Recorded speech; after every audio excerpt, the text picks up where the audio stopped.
Assalamualaikum warahmatullahi wabarakatuh. Halo semuanya teman-teman, selamat siang. Selamat datang kembali di channel kesayangan kita, channel Ilo Entry. Dan masih bersama saya Ilo, pada kesempatan yang baik ini semoga dimanapun teman-teman berada, teman-teman selalu dalam keadaan sehat dan berbahagia selalu. Amin, amin ya robbal alamin. Dan pada kesempatan yang baik ini kami masih akan membawakan kisah dari Om Ras, yaitu tentang Rian ya, yang sudah beranjak remaja, yang mana Rian baru berusaha untuk move on nih dari kisah cintanya dengan Lebeb kemarin, dengan cara ia berangkat bekerja ke perusahaan kayu yang ada di tanah Kalimantan. Seru banget kisahnya teman-teman, tapi sebelum kita masuk ke dalam kisahnya, buat teman-teman mungkin yang baru bergabung, kami ucapkan selamat bergabung dan diklik dulu dong tombol subscribe, jangan lupa lonceng notifikasinya dinyalakan agar teman-teman selalu mendapatkan notifikasi dari konten-konten yang akan kami upload di setiap harinya. Untuk channel Lilo Entry kami upload setiap hari ya teman-teman ya, setiap siang jam 12 siang waktu Indonesia bagian Barat. Dan gak pakai berlama-lama lagi, dari halaman belakang rumah Bang Ilo kita menuju ke tanah Kalimantan.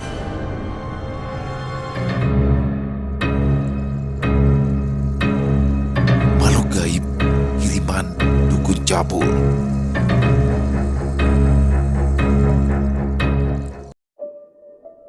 Beberapa tahun setelah tragedi pembunuhan dan perampokan yang terjadi pada keluarga calon istri Rian, setelah kejadian itu, Rian pun dibawa pulang ke desanya, dan setelah keadaannya mulai normal dan membaik, Rian kembali pergi merantau keluar daerah. Beberapa bulan ia bekerja di sana, semuanya berjalan lancar dan baik-baik saja. Namun, keadaan berubah saat Rian menolong seorang perempuan yang hendak diperkosa oleh seorang dukun. Menurut para penduduk di sana, dukun itu adalah dukun ilmu hitam yang sangat kuat. Hari itu, Rian sedang berkumpul dengan teman-temannya di sebuah warung kecil yang ada di tengah desa. "Yan, kau mau ikut melamar kerja nggak?" tanya salah seorang pemuda. "Kerja apa, Kar? Di mana?" tanya Rian. "Itu loh, di perusahaan kayu," jawab salah seorang teman Rian. "Ijazahku hanya sampai SMA toh," ujar Rian seraya tertawa. "Tenang saja, kalau memang kau mau, aku akan membantumu. Kebetulan di sana itu ada pamanku," ujar Toto. "Kalau gitu aku mau dong ikut melamar kerja di sana toh," sahut Ikar. "Ya memang sudah rencanaku itu mau mengajak kalian semua kerja di sana. Gajinya lumayan," ujar Toto senang. "Surat lamaran kerjanya gimana toh?" tanya Rian. "Kalian buatlah seadanya, aku jamin pasti nanti diterima," ujar Toto lagi. Setelah beberapa hari kemudian, pada akhirnya Rian dan teman-temannya mendapat surat panggilan kerja. Sehari sebelum ia berangkat, Rian menemui gurunya untuk mengambil sesuatu. Pada hari yang sudah ditentukan, Rian pun lalu berangkat bersama dengan teman-temannya. Setelah menempuh perjalanan yang lumayan jauh, akhirnya mereka sampai. "Teman-teman, berhubung mes karyawan yang di sekitaran perusahaan ini sudah penuh, jadi kita tidur di mes yang ada di luar wilayah perusahaan, sekitar 2 kilometer dari sini. Di sana juga dekat dengan pemukiman penduduk," ujar Toto menjelaskan. "Nah, mulai besok kalian sudah mulai bekerja, jadi sekarang kita istirahat dulu.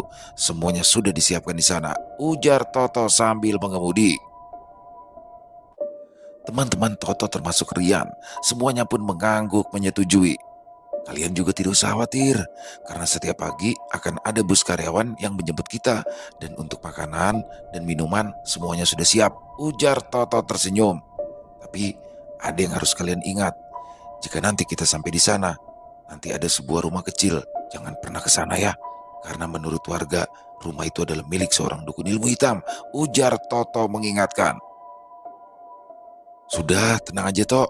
Gak bakal lah kita ke sana. Lagian kan tiap harinya kita harus bekerja Tok," jawab salah seorang teman Toto.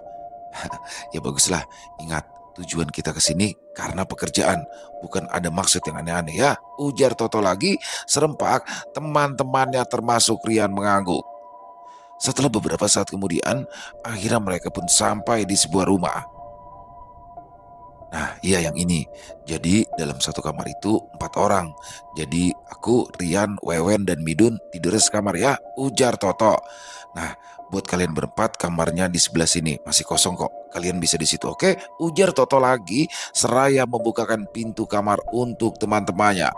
Rian, Wewen, dan Midun pun masuk ke dalam kamar, menaruh tas mereka masing-masing.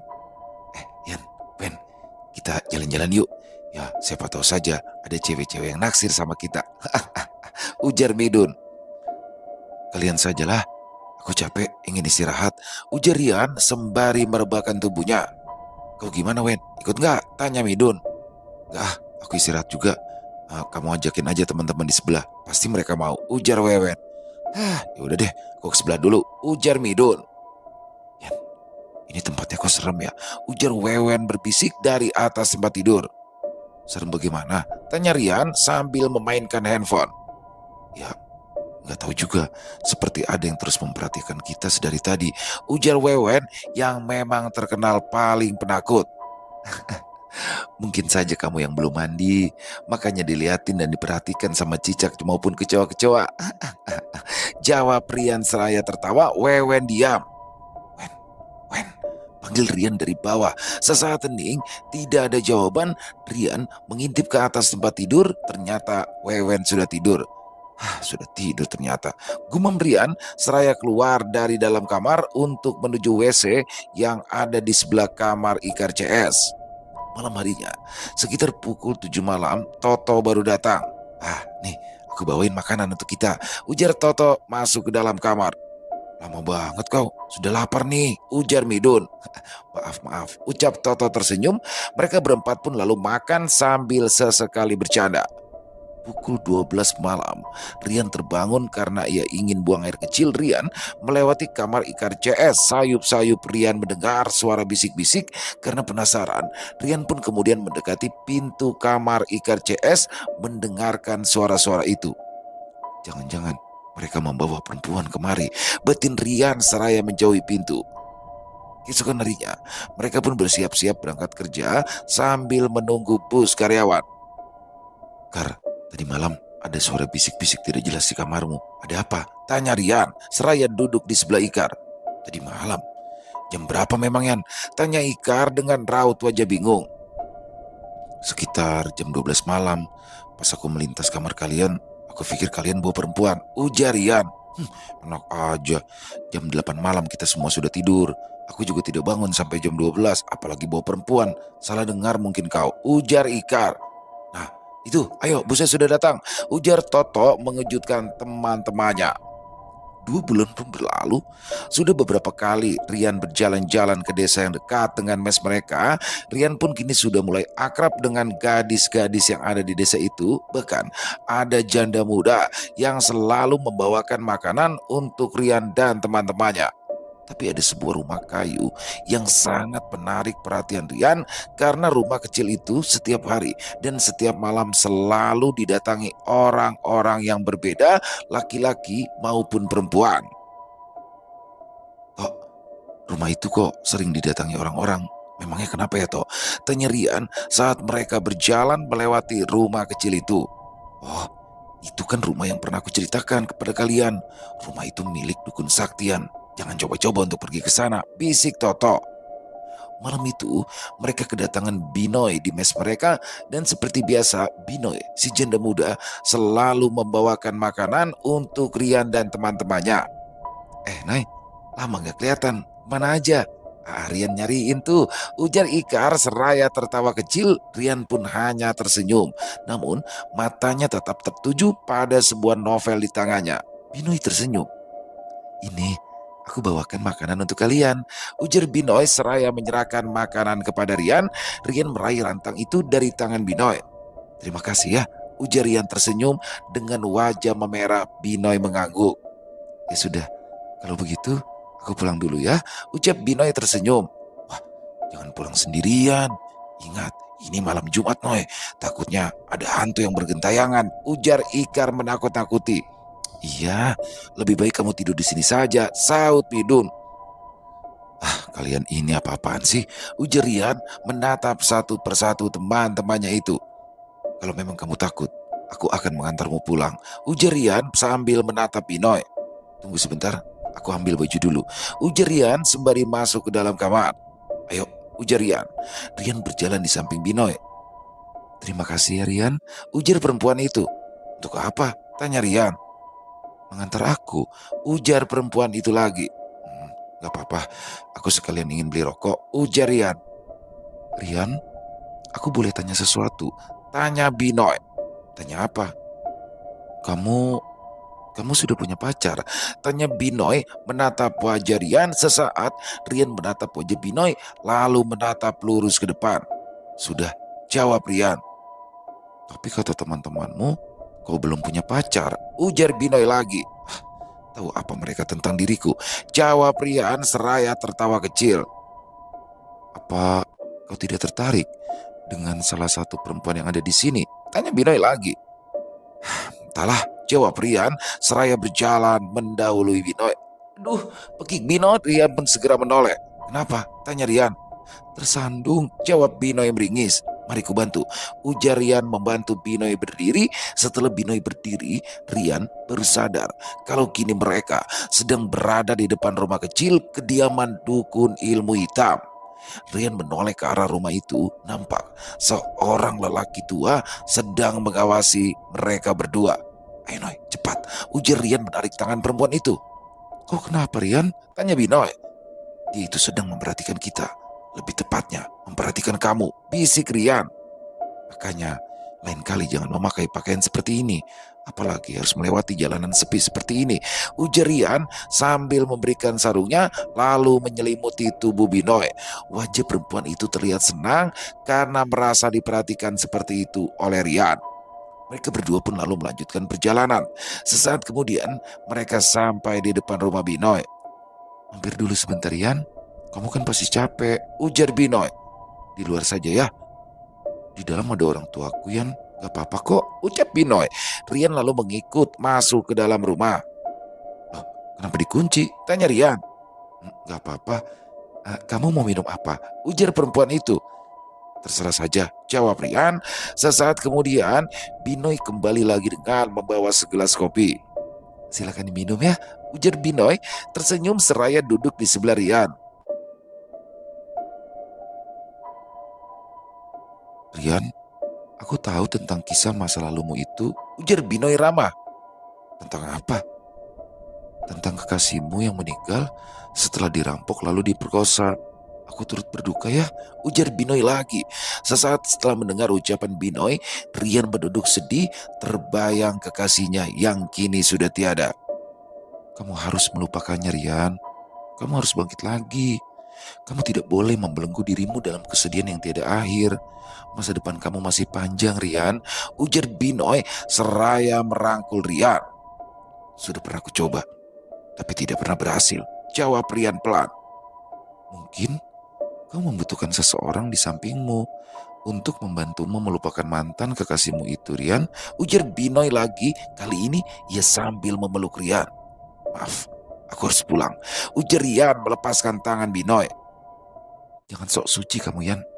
Mana mungkin kamu tidak bisa melupakan seorang wanita kalau memang kamu tidak ketagihan dengan permainannya, ujar Binoy sambil menahan Rian keluar. Jangan pernah bicarakan tentang kekasihku lagi, bentak Rian. Ayolah Rian, ucap perempuan itu seraya memegangi tangan Rian.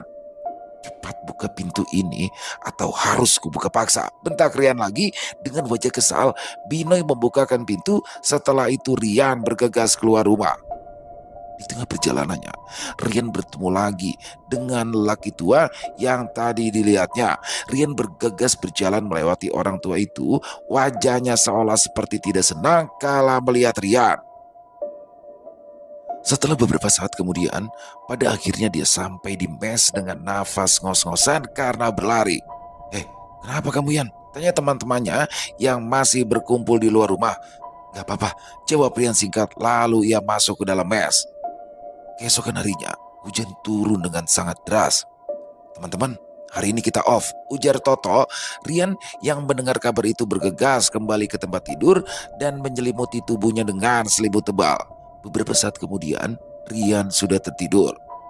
Tapi tidak lama kemudian, Wewen membangunkan Rian. Yan, bangun Yan. Tuh, dicariin Binoy, ujar Wewen seraya menepuk lengan Rian beberapa kali. Kau suruhlah dia pulang. Bilang saja aku sedang sakit, ujar Rian seraya menepis tangan Wewen.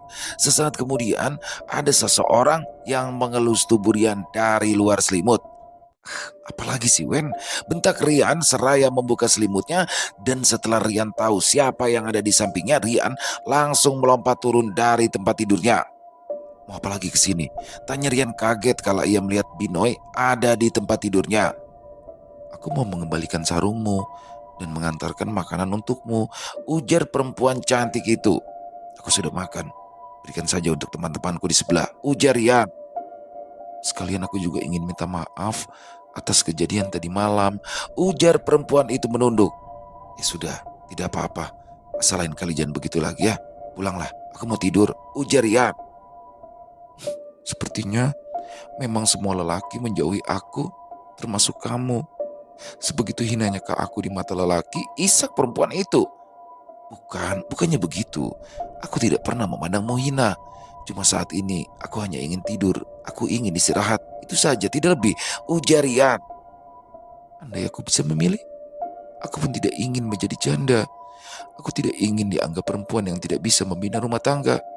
Tapi andai kau tahu betapa sakitnya dulu saat aku disiksa oleh suamiku, dipukul, ditampar, bahkan aku hampir dibunuh, isak perempuan itu lagi. Astaga, memangnya aku pernah menyinggung statusmu atau kehidupanmu? Aku tidak pernah menilai seseorang hanya dari statusnya. Aku berteman dengan siapa saja dan aku tidak pernah membeda-bedakan mereka, ujar Rian seraya menggaruk kepalanya. Hanya isak tangis yang terdengar. Baiklah, begini saja. Aku minta maaf kalau memang aku ada salah, ucap Rian lembut. Aku juga minta maaf ya atas kejadian tadi malam, ucap Binoy. Ya sudah, lupakan ya, ujar Rian sembari berjalan keluar. Rian, mau kemana? Tanya Binoy. Mau ke WC? Memangnya kenapa sih? Tanya Rian kesal. Gak apa-apa, tapi habis itu langsung makan ya, ujar Binoy. Rian hanya mengangguk. Sesaat kemudian, Rian masuk ke dalam kamarnya lagi dan ternyata di sana masih ada Binoy.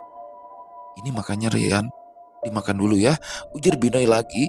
Rian meraih kursi dari luar kamarnya lalu duduk di dekat pintu. Binoy memberikan mangkuk yang berisikan juhu umbut munau. Rian mengambil mangkuk itu. Sesaat setelah berada di tangan Rian, mangkuk itu pecah, isinya berbusa dan menghitam. Rian menatap lekat ke arah perempuan itu. Sekarang keluar dari sini, ujar Rian. Rian, dengarkan penjelasanku dulu, ujar perempuan itu lagi. Keluar, teriak Rian marah. Perempuan itu segera keluar, berlari dan menangis. Rian menghela nafas lega. Beberapa saat kemudian, teman-teman Rian berkumpul di depan kamarnya. Kenapa Yan? Kau memperkosa anak orang ya? Tanya Ikar. Brengsek kau, coba lihat ini. Dia mau coba-coba sama aku.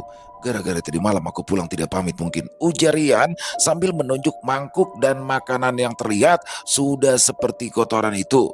Hah, itu racun atau guna-guna? Tanya Wewen takut. Entahlah. Bagaimana caranya biar tahu kalau makanan yang ada racun sama yang tidak ada? Tanya Toto. Tadi aku ketuk bawah mangkuknya. Kata guruku, kalau memang makanan itu ada isinya yang tidak baik, pasti mangkuknya akan pecah dan makanannya akan berubah warna dan akan bau, ujar Rian. Wah, ajarin aku dong. Aku juga takut jika sewaktu-waktu diracun orang, ujar Midun. Aku tidak bisa. Kalau kalian memang mau belajar, ya harus dengan guruku, ujar Rian, lalu ia membersihkan lantai. Setelah kejadian itu, mereka pun tidak pernah melihat atau bertemu dengan Binoy lagi. Semuanya pun berjalan seperti biasa dan hari itu Rian sedang libur kerja. Ia seorang diri di mes karena teman-temannya pulang ke desa mereka. Rian hanya menitipkan uang untuk orang tuanya, sementara Rian lebih memilih seorang diri di mes. Malam itu, rintik hujan mulai turun. Rian bermaksud keluar mes untuk sekedar membeli rokok dan makanan.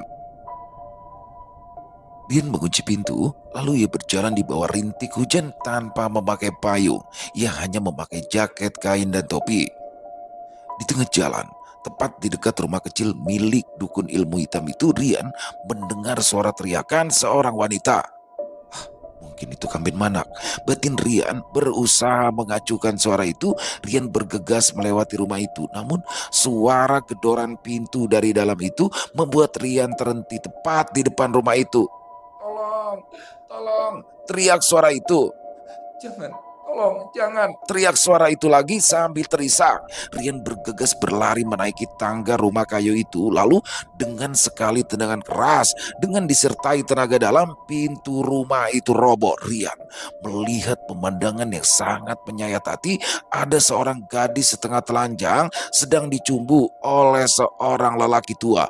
Melihat apa yang terjadi di hadapannya, Rian seketika teringat tentang kejadian yang dulu menimpa kekasihnya.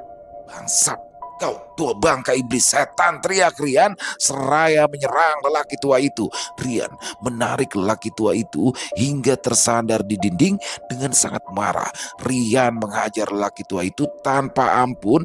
Tendangan dan tinju Rian tepat mengenai tubuh lelaki tua itu. Rian melempar lelaki tua itu ke tanah. Dengan membelakangi gadis itu, Rian melepaskan jaket dan celana panjangnya lalu memberikan pakaiannya kepada gadis itu. Pakailah, jangan sampai orang lain melihatmu telanjang seperti ini, perintah Rian pada gadis itu. Setelah itu Rian bergegas turun ke tanah dan mencari dukun cabul itu di sana. Sudah tidak ada siapa-siapa, Rian mencoba mengelilingi rumah itu, namun ia tidak mendapati siapa-siapa di sana. Bangsat, seharusnya dia tidak bisa kabur lagi, ujar Rian mendengus kesal. Lalu Rian bergegas menaiki rumah itu lagi. Gadis itu terlihat gemetar melihat Rian yang hanya memakai celana pendek dan kaos pendek. Tenanglah, tenang. Aku tidak akan berbuat macam-macam padamu, ujar Rian. Rumahmu di mana? Biar aku antar pulang ya, ujar Rian ramah. Gadis itu masih diam menunduk. Apa kau takut padaku? Aku ini bukan orang jahat. Sebenarnya aku keluar ini ingin membeli rokok dan juga makanan. Tapi saat aku melewati rumah ini, aku mendengar teriakanmu. Lalu aku masuk dan menghajar lelaki tua bangka iblis itu, ujar Rian berusaha menjelaskan. Aku bersungguh-sungguh ingin mengantarmu pulang. Jadi, di mana rumahmu? Tanya Rian lagi. Aku tidak ingin pulang, ujar gadis itu. Kenapa? Apa kamu takut jika nanti dimarahi orang tuamu karena pakaianmu sekarang ini? Tanya Rian, gadis itu mengangguk. Lalu bagaimana? Tanya Rian lagi, gadis itu kembali menggeleng. Ya sudah, lebih baik kita sementara keluar dulu dari sini. Nanti kita pikirkan lagi kau mau diantar kemana, ujar Rian lalu menarik tangan gadis itu. Rian membawanya ke warung yang berjarak lumayan dari rumah itu. Rian membelikannya makanan dan juga baju perempuan. Pilih baju yang kamu suka, ujar Rian. Dengan tangan gemetar, gadis itu mengambil baju dan celana panjang. Dari mana gadis ini, Yan? Apa dia adikmu? Tanya ibu si pemilik warung. Memangnya ibu tidak kenal dengan gadis ini? Tanya Rian. Ibu pemilik warung itu menggeleng. Lalu Rian menceritakan tentang gadis itu. Astagfirullah, semoga kau dilindungi Allah, Yan. Semoga tidak terjadi apa-apa padamu, ujar si ibu pemilik warung itu menyentuh tangan Rian. Rian tersenyum kecut. Jika memang sudah takdirku, apalah dayaku. Aku tidak bisa berbuat apa-apa. Maksudku itu hanya ingin menolong. Itu saja, jawab Rian. Gadis itu memberikan baju itu pada Rian. Yang ini, tanya Rian. Gadis itu mengangguk. Sekalian mie sama makanan yang biasa ya bu, ujar Rian seraya menyerahkan beberapa lembar uang. Sekarang bagaimana? Tanya Rian pada gadis itu. Aku tidak berani pulang, jawab gadis itu pelan. Ya Tuhan, aku sudah mengantuk. Kalau untuk menemanimu jalan-jalan sampai pagi, aku tidak kuat. Dingin, aku mengantuk, ujar Rian. Kalau kau memang percaya, kau boleh ikut ke mes. Teman-temanku semuanya sudah pulang. Jadi ranjang-ranjang di kamar itu ada 3 yang kosong. Kau bisa tidur di salah satunya. Tenang saja, kau tidak usah khawatir. Aku tidak akan berbuat jahat padamu, ujar Rian lagi. Gadis itu mengangguk. Mereka berdua lalu berjalan menuju ke mes Rian. Kita jalan sini saja. Walaupun agak banyak rumput, tapi di sini aman untukmu. Kau tidak akan melihat rumah iblis itu lagi, ujar Rian sambil menuntun gadis itu ke jalan yang langsung sampai di belakang mesnya. Beberapa saat kemudian, mereka pun akhirnya sampai di belakang mes. Dengan hati-hati, Rian membantu gadis itu agar tidak jatuh. Lalu setelah sampai di depan kamar, Rian segera membuka pintu kamar mesnya. Ayo masuk, kau boleh pilih tempat tidur yang kau suka, ujar Rian seraya mengunci pintu. Aku di atas saja, ujar gadis itu. Rian mengangguk, lalu ia mengambil 2 piring dan mangkuk. Ayo, makanlah dulu.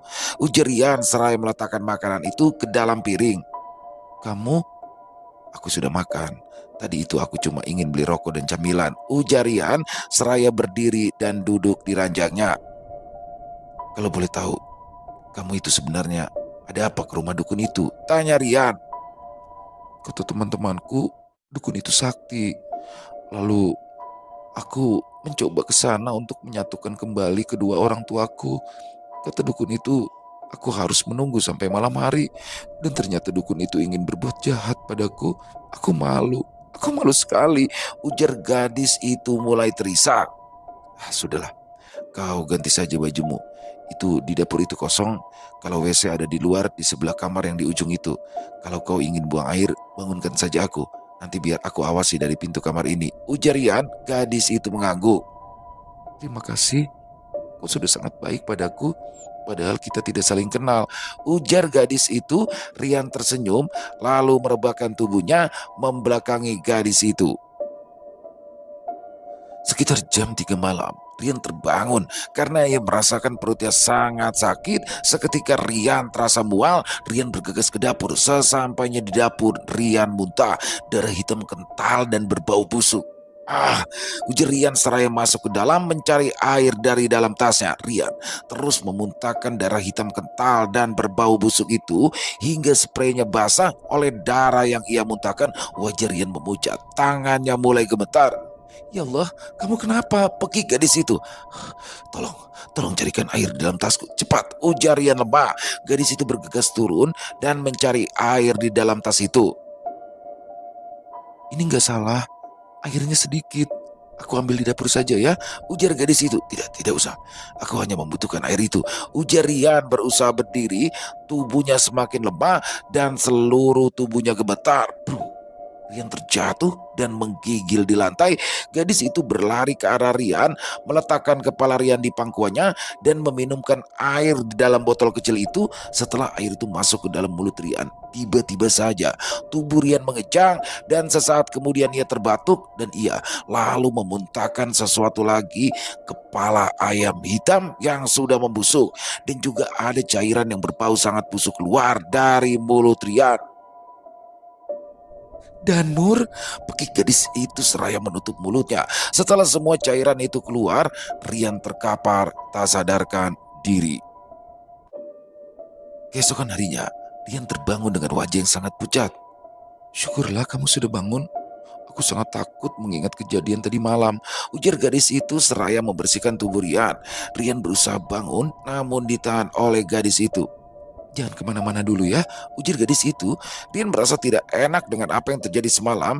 Ia bangun bermaksud untuk membersihkan bekas muntahnya itu. Apakah kau yang membersihkannya? Tanya Rian. Ya tidak apa-apa, yang penting kamu istirahat dulu ya, ujar gadis itu. Terima kasih, ujar Rian. Seharusnya aku yang berterima kasih dan aku juga minta maaf. Hanya karena kamu jadi sakit seperti ini, ujar gadis itu dengan wajah sedih. Ini bukan salahmu, memang dukunnya saja yang keterlaluan, ujar Rian. Oh iya, dari semalam kita belum berkenalkan. Perkenalkan, namaku Rian. Siapa namamu? Tanya Rian. Aku Diang, jawab gadis itu. Rian tersenyum ke arah Diang. Seharian itu, Diang mengurusi Rian dengan penuh perhatian. Diang, apa kau tidak ingin pulang? Tanya Rian sore itu. Bagaimana mungkin aku pulang kalau keadaanmu masih seperti ini? Aku akan tetap berada di sini sampai kau sembuh, ujar gadis itu. Rian tersenyum kecut, matanya menatap ke langit. Ucapanmu itu mengingatkanku pada seseorang, ujar Rian sembari membayangkan wajah kekasihnya. Semua orang akan berkata begitu, apalagi terhadap orang yang sudah menolong kita, ujar gadis itu tersenyum. Rian juga tersenyum. Andai tidak ada kamu, entah apa yang terjadi padaku malam itu. Mungkin aku akan sudah kehilangan kesucianku, ucap gadis itu lagi. Sudahlah, jangan difikirkan, ujar Rian seraya berdiri dan masuk ke kamar. Aku harus mempersiapkan semuanya agar nanti malam tidak seperti ini, ujar Rian seraya mengeluarkan peralatannya dan menggelarnya di lantai. Setelah semua keperluannya tersusun rapi, Rian segera mengganti pakaiannya dengan pakaian serba hitam. Konon hitam itu tidak bisa dilihat oleh mata dukun ataupun makhluk halus. Rian, untuk apa semua ini? Kamu ini bukannya dukun santet kan? Tanya dia yang heran. Kamu itu ada-ada saja. Mana mungkin aku dukun santet? Tak tega aku tuh membunuh orang. Apalagi membunuh orang yang sama sekali tidak bersalah padaku. Kecuali di sini Rian enggan meneruskan kalimatnya. Pikirannya melayang ke beberapa tahun yang lalu saat ia sudah memenggal kepala perampok. Kecuali apa, Rian? Tanya gadis itu lagi. Kecuali itu terpaksa, ujar Rian. Kamu pakai ini. Takutnya kamu juga kena nanti. Soalnya kamu masih ada di sini dan aku juga masih dalam tahap belajar, ujar Rian seraya menyerahkan gelang hitam kepada Diang. Rian, hati-hati, ucap Diang khawatir. Rian hanya tersenyum. Ya, tapi andaikan aku kalah, tolong segera telepon keluargaku.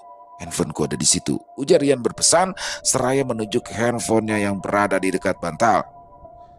Jangan seperti itu, Rian. Kamu itu orang baik. Kamu tidak akan apa-apa, isak Diang.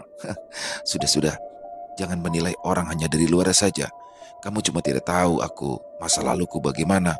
Andai kau tahu, mungkin kau pun akan berpikir kalau aku adalah orang yang paling jahat, paling brengsek yang pernah kau kenal. Ujar Rian sembari tersenyum kecil. Diang pun ikut tersenyum. Ah, nggak percaya, ucap gadis itu. Ya sudah, terserah saja, ujar Rian. Rian, panggil Diang. Ya, jawab Rian. Nggak jadi, takut kamu tersinggung. Ada apa? Nggak akan, santai aja. Aku sudah terbiasa kok. Sejak kecil dihina, diejek, ujar Rian tertawa kecil. Masih sakit tapi masih bisa aja bercanda, ujar Diang sambil tersenyum. Loh, memang itu kenyataannya. Dijauhi teman-teman satu sekolah, dihina, diejek. Itu sudah hal yang biasa bagiku, ujar Rian tersenyum. Kamu hebat ya. Aku saja beberapa kali pernah mencoba bunuh diri karena masalah orang tuaku, ujar Diang. Ya, aku tahu. Aku juga pernah menjalani masa-masa paling sulit di dalam hidupku. Saat harus berjuang melawan rasa bersalahku pada kekasihku yang meninggal setelah diperkosa dan keluarganya dirampok. Bahkan sampai sekarang rasa bersalah itu masih ada, ujar Rian mulai meneteskan air matanya.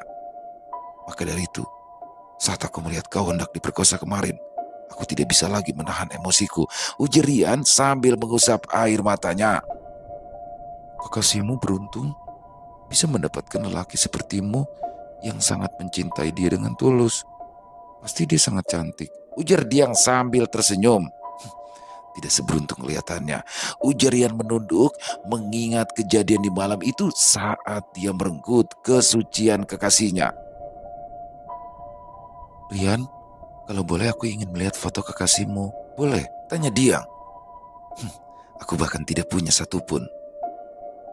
Walaupun aku tidak melihat fotonya, tapi aku yakin dia itu sangat cantik, ujar Diang sambil tersenyum. Tidak juga, tapi dia memiliki hati yang sangat baik dan lembut.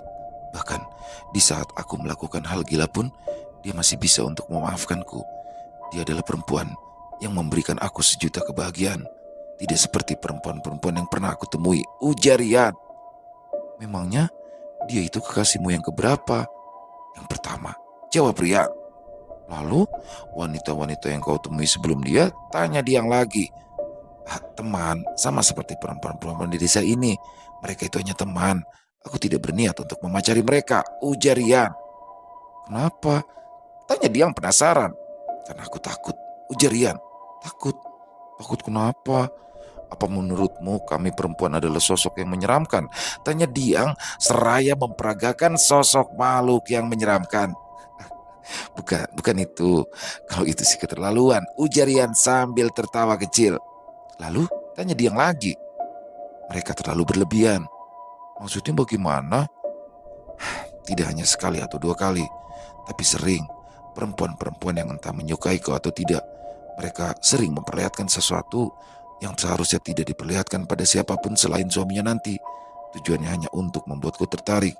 Ya, walau sejujurnya, Aku memang tertarik kalau melihat hal itu, tapi hanya sebatas itu, tidak ada cinta. Di sini pun aku pernah mengalami hal yang sama, ujar Rian. Berarti kau ini incaran kamben manok, Yan. Soalnya kau kan masih perjaka, ujar Diang seraya mengecilkan suaranya. Kamu salah, aku tidaklah perjaka, ujar Rian.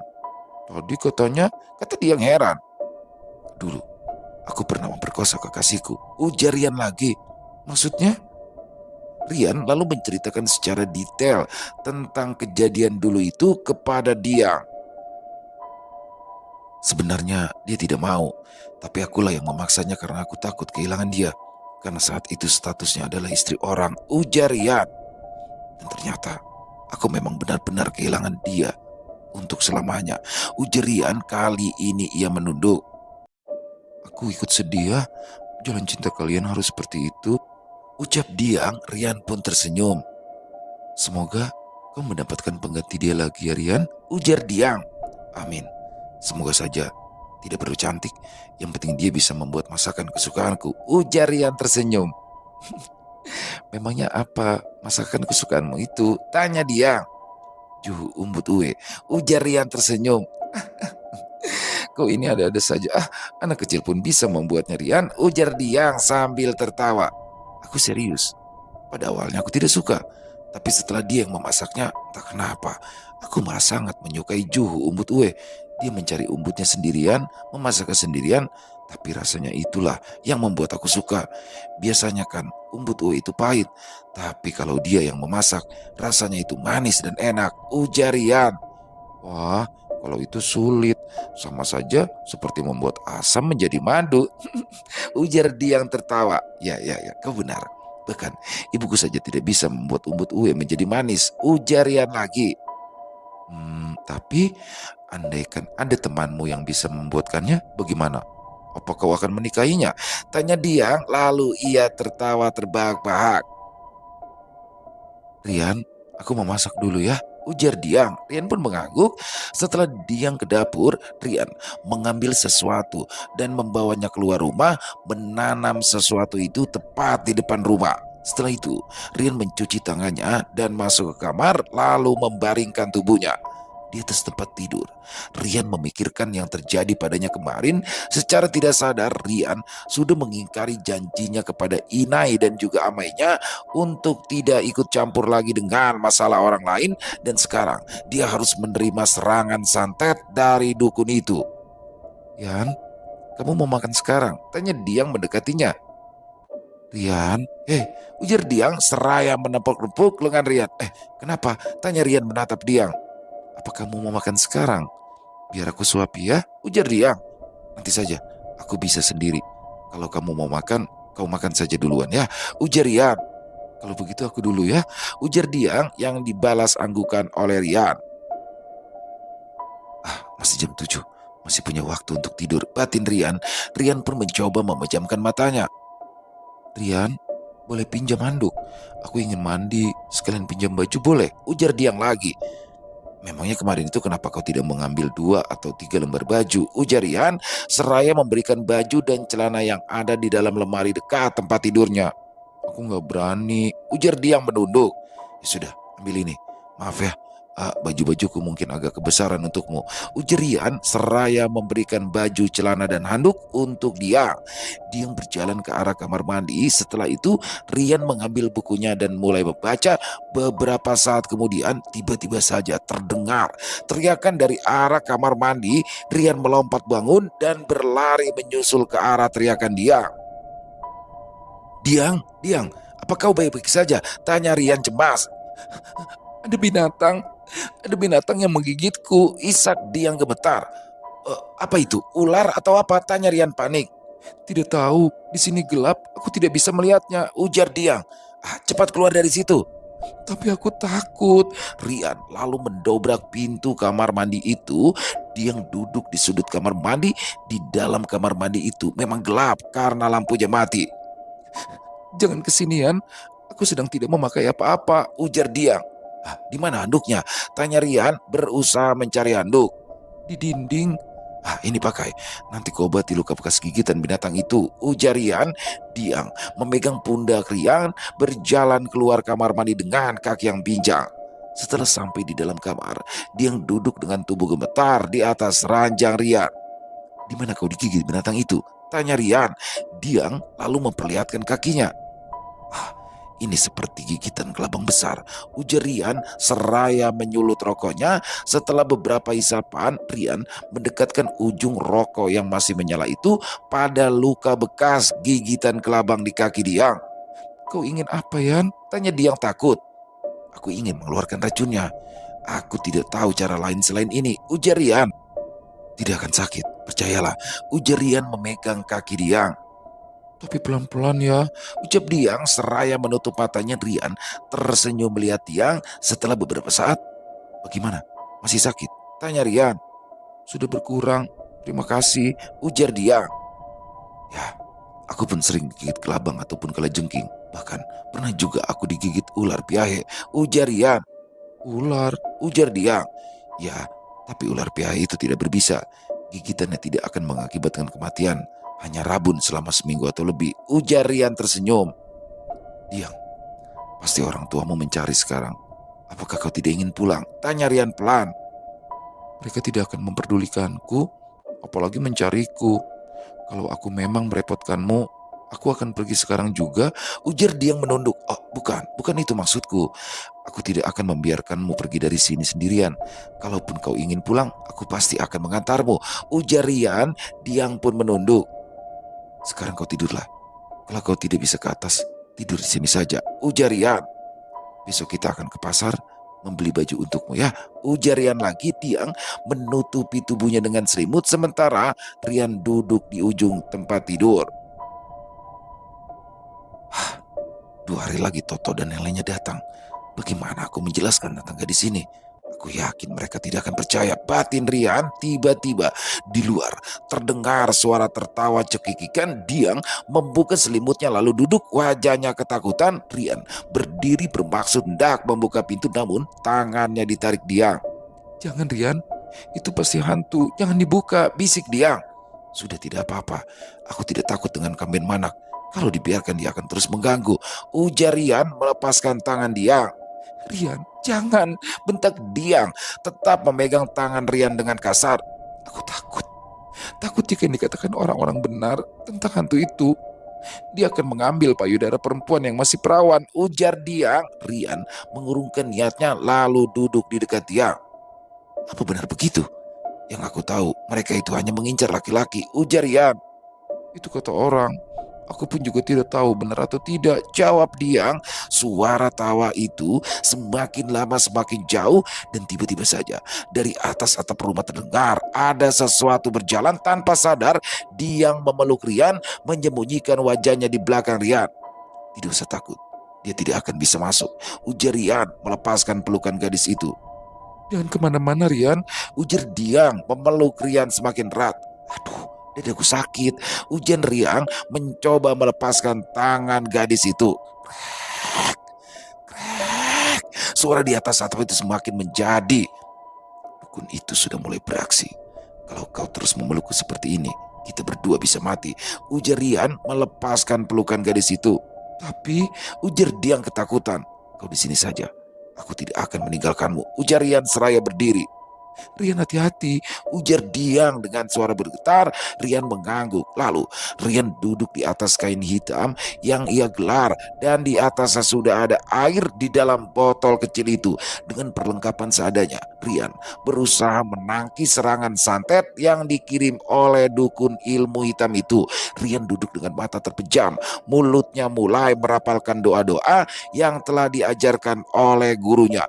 Keringat mulai membasahi tubuhnya. Rian terus membacakan doa-doa itu dan tiba-tiba saja suara lengkungan di atas atap. Brak! Suara itu begitu keras seperti sesuatu yang menghantam atap rumah. Brak! Pintu kamar itu terbuka. Ada seorang lelaki yang berdiri di situ. "Rian, Rian anakku," ujar lelaki itu. Rian membuka matanya. "Amai," gumam Rian. "Dukun itu bukanlah tandinganmu. Kau bisa mati sia-sia. jika kau melanjutkan ini semua, ujar lelaki itu. Rian mendekati ayahnya atau arwah Roni. Tapi Mai, tidak ada jalan lain lagi. Jika aku tidak berusaha melawannya, maka aku juga akan mati. Dan jika aku melawannya, aku pun tetap akan mati. Aku tahu aku bukan apa-apa dibandingkan dukun itu, tapi aku tidak ingin mati begitu saja tanpa berusaha melawan, ujar Rian tegas. Pemikiranmu memang sama sepertiku, ujar Roni tertawa. Dukun itu membutuhkan darah perawan untuk menyempurnakan ilmu hitamnya, Rian. Jagalah temanmu itu, biar ama yang berangkat ke rumah dukun itu, ujar Roni seraya menghilang. Rian lalu mendekati gadis itu. Diang, bangun, ujar Rian seraya membuka selimut gadis itu. Bangun, kau tidur apa pingsan? Ujar Rian menyentuh hidung Diang. Gadis itu menggeliat. Rian, kau tidak apa-apa? Tanya Diang yang langsung memeluk Rian. Kau kenapa? Tanya Rian. Lepaskan pelukanmu, aku tidak apa-apa, ujar Rian. Maaf, Rian mengangguk. Bagaimana kakimu? Tanya Rian. Sakitnya sudah berkurang, tapi kakiku mulai bengkak, ujar Diang memperlihatkan kakinya. Diang, di sini bukan tempat yang aman untukmu. Apalagi jika teman-temanku nanti datang. Mereka bisa menuduh kita yang tidak-tidak, ujar Rian. Kalau aku pulang, percuma. Tidak ada yang menganggap aku. Orang tuaku sibuk dengan pertengkaran mereka. Bahkan mereka pernah berkata padaku tentang penyesalan mereka memiliki, isak gadis itu. Aku mohon, izinkan aku tinggal di sini. Aku akan memasak untuk kalian. Aku akan mencuci pakaian kalian. Tidak usah dibayar. Yang penting aku bisa makan dan tinggal di sini, ujar gadis itu penuh harap sambil memegang tangan Rian. Mendengar ucapan gadis itu, Rian merasa kasihan padanya. Rian membelai pipi gadis itu. Baiklah, untuk sementara kau boleh tinggal di sini. Tapi nanti jika teman-temanku sudah datang, kami akan memperbaiki kamar di ujung itu untukmu, ujar Rian lembut. Gadis itu lalu memeluk Rian. Gadis itu mulai menciumi Rian. Rian terdiam. Terima kasih atas segala kebaikanmu. Hanya ini yang bisa kuberikan padamu, bisik gadis itu seraya membuka handuknya. Tanpa sadar, Rian mulai mencubu gadis itu. Namun beberapa saat kemudian ia melepaskan tubuh gadis itu. Ya Tuhan, batin Rian. Rian segera berdiri dan keluar kamar. Di luar kamar ia memijat-mijat kepalanya. Hampir saja kesalahan yang sama terulang kembali, batin Rian. Rian, kau kenapa? Tanya gadis itu memegang pundak Rian. Tidak apa-apa, kau tidur saja, ujar Rian tanpa menatap gadis itu. Apa kau tidak mau? Tanya gadis itu. Rian menggeleng. Aku tidak pantas mendapatkan itu. Jagalah kesucianmu untuk suamimu kelak, ujar Rian menepis tangan dia. Sekarang tidurlah, sudah hampir tengah malam, ujar Rian lagi. Diang kembali masuk ke dalam kamar, sementara di luar Rian duduk menatap langit malam. Maafkan aku, Lebeb. Hampir saja aku mengkhianatimu, gumam Rian. Selama 2 jam lamanya Rian duduk di luar, dan saat matanya mulai terasa berat, Rian masuk ke dalam kamarnya, mengunci pintu dan merebahkan tubuhnya di tempat tidur. Sekitar jam 4 subuh, Rian terkaget saat ia mendengar suara Diang merintih. Rian bergegas bangun untuk melihat kondisi dia. Diang, kau kenapa? Tanya Rian panik. Sakit, rintih Diang. Ya Tuhan, kau berdarah, ujar Rian kala melihat spray yang terlihat banyak darahnya. Kenapa bisa begini? Aku tidak tahu.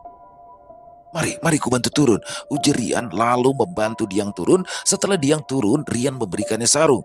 Kenapa bisa begini? Apa kamu sedang head? Tanya Rian gugup. Tidak tahu kenapa bisa jadi begini. Setelah kamu mencium buku tadi, ujar Diang. Mana mungkin, ujar Rian tidak percaya. Setelah aku masuk tadi, aku langsung tidur. Lalu kau masuk dan mencium buku. Kau sudah mengambil itu dariku, Yan. Apa kau lupa? Tanya dia. Aku selama 2 jam duduk di luar. Tidak mungkin aku lupa, ujar Yan berusaha menjelaskan. Tapi tadi itu kamu yang masuk ke sini, Yan. Bukan orang lain, isak Diang. Apalagi ini? Batin Rian kacau. Sakit, rintih Diang lagi. Diang, aku berani bersumpah, setelah aku mengatakan tidak padamu itu, aku tidak masuk ke kamar dan aku duduk di luar selama 2 jam. Lalu setelah mengantuk aku masuk dan langsung tidur. Aku bersungguh-sungguh, aku tidak pernah masuk ke sini apalagi sampai menyetubuhimu, ujar Rian mulai menangis. Lalu, lalu yang masuk ke sini siapa? Apa kau pikir aku percaya jika yang masuk dan mencumbuku itu bukanmu, sementara wajah dan tubuhnya itu adalah kamu, Ishak diam. Rian? Aku memang bermaksud memberikan itu untukmu. Tapi jika kau sudah mendapatkannya, kenapa harus berbohong? Aku bukan anak kecil, Rian. Jika kau tidak mau bertanggung jawab, aku ikhlas.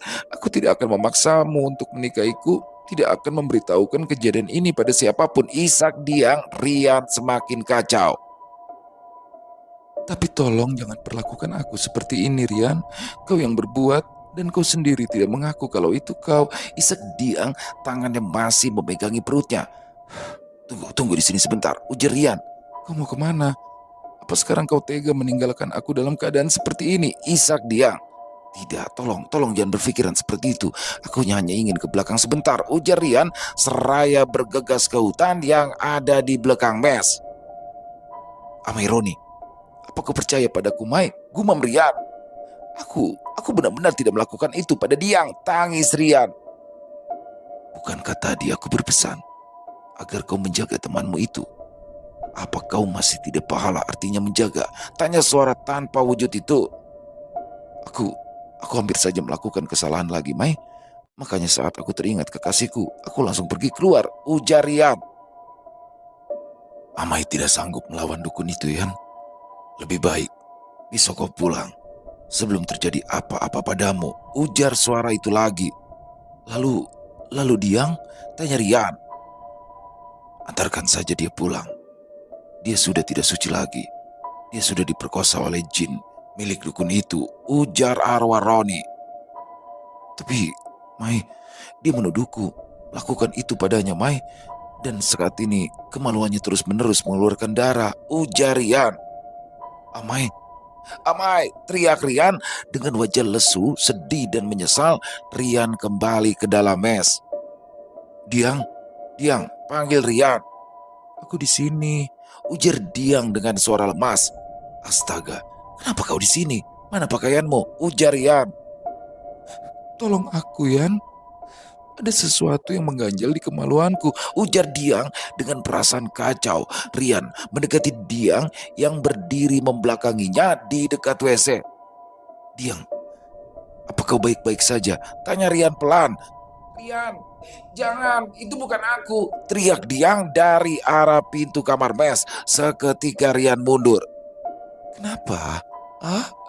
Kenapa mundur, Rian? Ujar sosok itu. Aku menginginkan buah zakarmu untuk mainan anakku. Ujar sosok yang menyerupai Diang itu seraya membalikkan wajahnya. Rian berlari menghindari tangan sosok itu. Rian berlari ke dalam mes lalu mengunci pintunya. Rian, kau tidak apa-apa? Tanya Diang. Rian menggeleng seraya menarik nafasnya berat. Kau lihat wajahnya. Hantu itu sangat menyeramkan, ujar Rian. Rian, aku rasa kau benar. Yang menyetubuhiku tadi bukanlah kamu. Aku ingat kau memiliki tanda ini. Makhluk tadi tidak memiliki tanda ini. Tubuhnya pun terasa dingin dan itunya sangatlah besar. Ishak Diang seraya berlari ke arah dapur. Rian segera mengejarnya.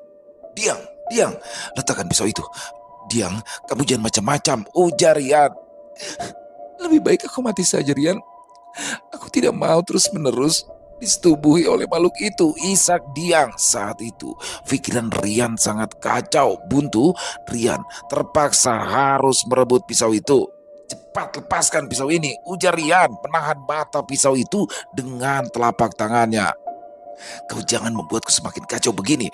Masih ada jalan lain selain bunuh diri, bentak Rian perlahan-lahan. Diang melepaskan pisau itu. Rian lalu memeluknya. Bunuh diri bukan cara yang baik untuk menyelesaikan masalah, ujar Rian.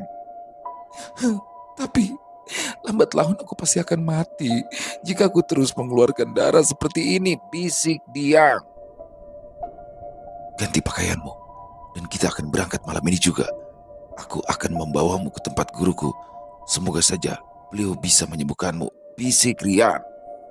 Dan sekitar jam 5 subuh, mereka berdua pergi dari mes itu untuk menuju desa tempat tinggal Rian. Dan sebelum menemui gurunya, Rian akan bertemu dulu dengan Inai Suri dan Amang Bujang untuk menceritakan semua kejadiannya. Ya begitulah teman-teman, kisahnya luar biasa sekali bagaimana Rian ya. Jadi Rian ini benar-benar kayak bapaknya banget ya, kayak Roni ya. Jadi secara fisik dia juga tampan, dengan kulit bersih karena keturunan Dayak Siang Murung, dan juga dia bertubuh tegap ya dan baik pastinya dan suka menolong. Padahal Inai atau ibunya itu sudah berpesan kepada dia agar jangan mencampuri urusan yang bukan urusanmu. Tapi ya itulah, ketika ada orang yang memang selalu berniat untuk menolong orang lain tuh nggak bisa tuh. Jadi aduh, ini idaman banget Rian ya, idaman cewek-cewek pasti. Udah ganteng, baik, suka menolong, aduh. Dan di sini semakin penasaran teman-teman, bagaimana Rian. Apakah Rian bisa menyelamatkan Diang dan ataukah Rian dan Diang jadian? Makin penasaran ya. Dan sekali lagi buat teman-teman mungkin yang baru bergabung, silakan bisa diklik tombol subscribe, jangan lupa lonceng notifikasinya dinyalakan agar teman-teman selalu mendapatkan notifikasi dari konten-konten yang akan kami upload di setiap harinya. Dan untuk channel Lilo Extreme ini kami upload setiap jam 12 siang ya, waktu Indonesia bagian Barat. Dan mari kita ambil hikmah baiknya saja ya dalam kisah barusan, kita buang yang buruk-buruknya. Dan di akhir kata saya Ilo mengucapkan permohonan maaf apabila mungkin dalam pembawaan kisahnya ada kata-kata saya yang salah, ataupun ada kata-kata saya mungkin yang kurang berkenan, saya mohon dibukakan pintu maaf yang seluas-luasnya. Buat Om Ras terima kasih, teruslah berkarya, semangat berkarya, ditunggu lagi kisah-kisah selanjutnya.